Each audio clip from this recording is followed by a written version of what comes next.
السلام علیکم دوستوں، آج ہم آپ کے لیے ایسی زبردست باتیں لائے ہیں۔ ان باتوں کو سن کر آپ اپنی زندگی میں بدلاؤ لا سکتے ہیں۔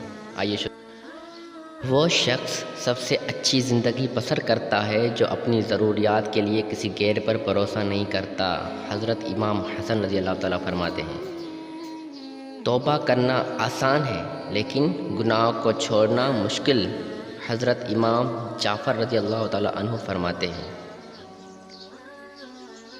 عقل مند پہلے دل سے پوچھتا ہے پھر منہ سے بولتا ہے۔ حضرت عبد القادر غوث اعظم جیلانی فرماتے ہیں، دوست سے راز کی بات مت کہو، ہو سکتا ہے کل وہ تمہارا دشمن بن جائے۔ حضرت حکیم لقمان فرماتے ہیں، جو دوست مشکل وقت میں کام نہ آئے اس سے بچو، تمہارا سب سے بڑا دشمن ہے۔ حضرت امام غزالی فرماتے ہیں، اگر کامیابی حاصل کرنا چاہتے ہو تو مسلسل محنت کرتے رہو۔ حضرت مولانا جلال الدین رومی فرماتے ہیں، thanks for watching, subscribe the channel,